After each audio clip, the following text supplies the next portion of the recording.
Hello, my pretties. This is Shadow the Lion Queen here, and welcome back to another episode of Shadows and Pretties. And today we are going to be reviewing another movie at the Maneater series. So the last time I reviewed was about a crocodile, killer saltwater crocodile. And today we're going to be reviewing this movie called Eye of the Beast. It's a Canadian monster movie, and this one is about a giant squid.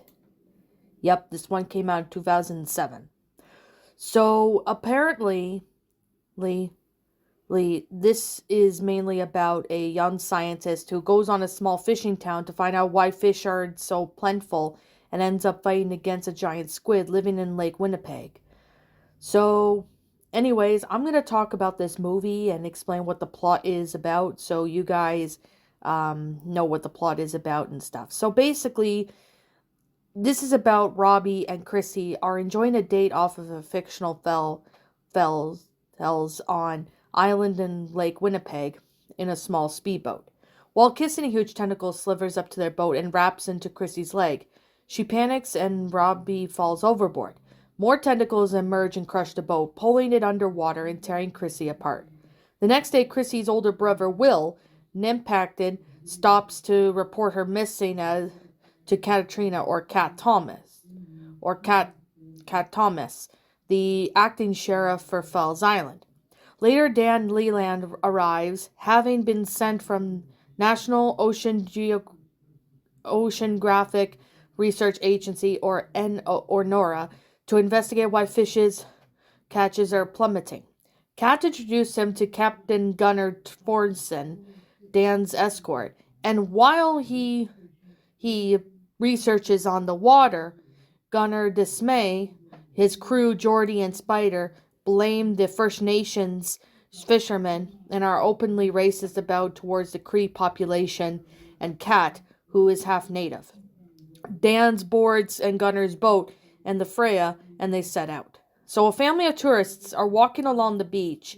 The father walks into the rear when a massive tentacle snatches him and pulls him under before his family notices he's gone. They eventually reported him missing, and night falls aboard the Freya, and Dan picks up something large on his radar and not responding to any of the radio calls. They come upon the wreckage of a speedboat and Robbie, unconscious in a life preserver, pulling him aboard. Robbie is then in the advanced stages of hypothermia, but tells them off witnessing of the monster kill Chrissy with his dying breath. Dan pulls out bits of the boat board and discovers the massive tooth sucker marks on the pieces. So Cat is then called to the morgue after Gunnar returns with Robbie's body. At the morgue, Gunnar, Spider, and Geordie try to cover up the attack by saying Robbie was incoherent and by stealing Dan's pieces of the wrecked speedboat, intent on selling them. Dan emails the pictures he had taken of the sucker marks to a co-worker, Diana Perch, for her opinion on them. Later, he and Kat are walking on the beach and come across the missing tourist's battered torso, and another local old salt pulls up Chrissy's leg. He then turns it in and Will is notified, and Dan and Kat try to prohibit fishing temporarily while weighing on their resources due to the depths of the possibility of a giant squid, which angers much of the town. Dan's boss at Nora, Dr. Gorman, denies Dan's request for additional aid and calls his claims of a giant freshwater squid absurd. Cutting his funding entirely, he tells Kat, who is devastated, and tries to persuade him to stay. Revealing she had seen the beast when it killed her father years before, Dan is not convinced, saying that he would need proof of the creature's existence in order to persuade Nora, even though he believes her. So later on in the movie, the squid attacks Gunnar and his wife Jen on the pier, but Gunnar cuts the tentacle off and brings it to the bar as proof for the squid. That night, Gunnar and Geordie and Spider start prepping the boat to hunt the squid, refusing to help Dan, Cat, Will, and his crew, Jack and Ryan. Dan warns them of the dangers and they agree to work together. So Dan and Cat aboard the Freya, and Will and his crew follow the Wisakachan. I think that's how you pronounce it. I do apologize. I don't say words like that very often. Planning on netting the squid between the two boats to disorient it after it loses buoyancy. Once the throwing buckets of chum overboard, The squid is then lured into their location when the Freya's engine dies. The squid attacks the live engine on Will's boat, sinking it and killing Will and his 2 men on board. So the change of plans to destroy the squid while it attacks the ship. Cat, Jordy, and Spider fence off the tentacles, and Dan rigs some electrical wire to a harpoon while Gunner fixes the engine. Spider and Jordy are both pulled overboard by the squid and get eaten. They finally get the engine running, and the sound of the squid surfaces. They shoot the harpoon into the massive eye and turn the boat's power, electrocuting it.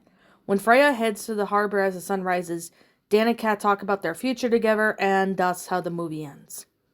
I really do have to say that this one was a pretty interesting movie. I personally thought it was a really good movie. Like, it's a really interesting concept. I personally liked this movie. I thought it was pretty good for what it is. I mean, it's a really amazing film. I mean, I've seen, other movies that did pretty good, but this one is definitely one that I could say is pretty good. So, I guess with that being the case and with that being said, personally, I think that this movie is a pretty good one, Eye of the Beast, which is about a giant squid. If you like giant squid movies, you definitely will have to check out this movie. I mean, the acting is pretty good. I personally liked it.